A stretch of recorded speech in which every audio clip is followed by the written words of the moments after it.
Welcome to the tool review channel. Today we are taking a look at the Klein Tools D203-8 Needle Nose Side-Cutting Pliers. Now this is the 8-inch version of these pliers, and this is also the dipped version of this pliers as well.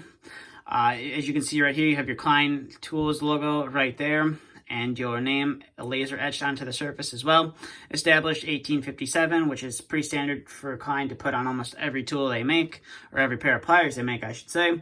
Made in the USA, which is always nice. It's always generally good. I feel is always good to buy tools made in the USA. You can see you got your model number right there as well. And then I believe this number down here is the manufacturing of the time the tool was manufactured, and then I believe this number down here is for the type of steel used to produce the tool as well.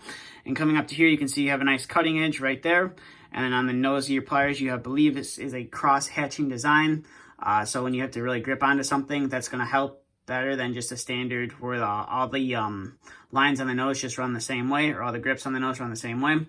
Coming to the back of the pliers, you can see you have a rectangle shaped cutout. And then you got some warnings on the back here. Always wear eye protection, and obviously this isn't insulated, so don't go and try and use this on something that is live. You're not supposed to use tools on a wire that are live. That's not what they're designed for, and obviously not what this is designed for as well. And as you can see, these are the yellow dipped handles as well. You can also pick these up in the comfort grip handles as well. I'm not sure on the model number on that, but you can definitely pick these up in the comfort grip handles. It's comes in, I believe it's black and yellow, soft rubber, which is nice to have. I just decided to pick up the standard dipped handles for my use. So enough talking, let's get to some of the functionality of this tool. So as you can see, that is as far open as they will go, and they obviously close.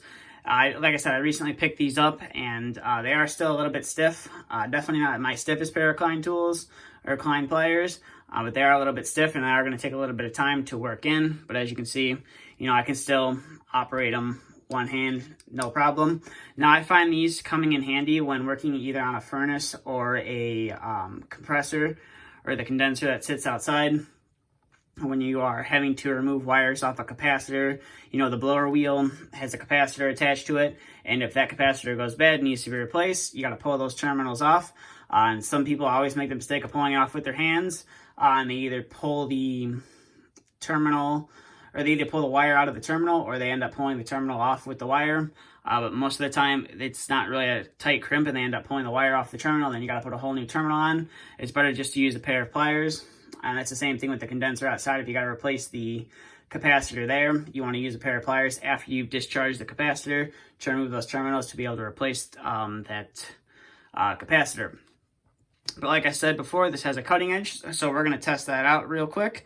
So we're going to start off with some 14 gauge solid wire, excuse me.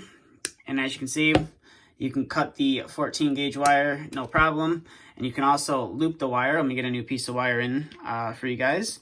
We'll bring a piece of wire in, and you can also, like I said, make a loop with it. So if you're redoing an outlet or a switch and you need to make a loop to go around the screw, you're able to do that. So that was with the 14 gauge wire. So now we'll bring in some 12 gauge wire and cut that, see how well this can cut. And as you can see, it cuts the 12 gauge wire, no problem. And then we'll bring in some 12 gauge wire right here, and we'll make a little loop with it as well. And as you can see, you are able to make a nice loop with the wire right there. And then if you needed to, cut that loop right off, no problem.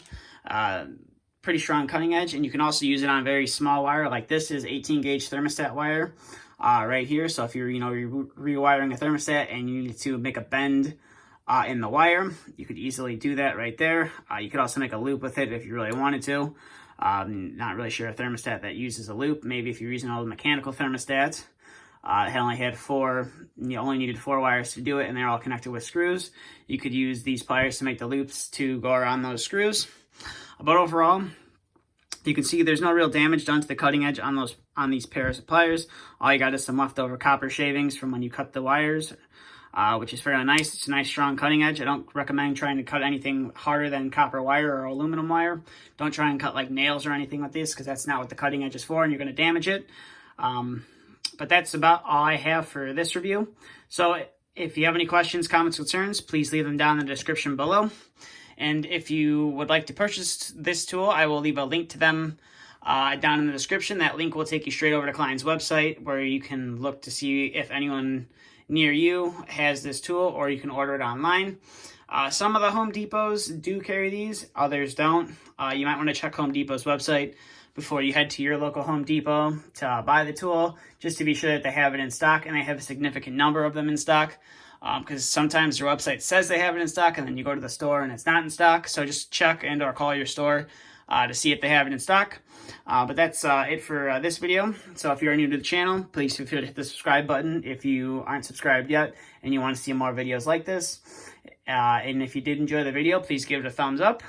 And that's all I have. So thank you for watching, and stay tuned for the next video uploaded.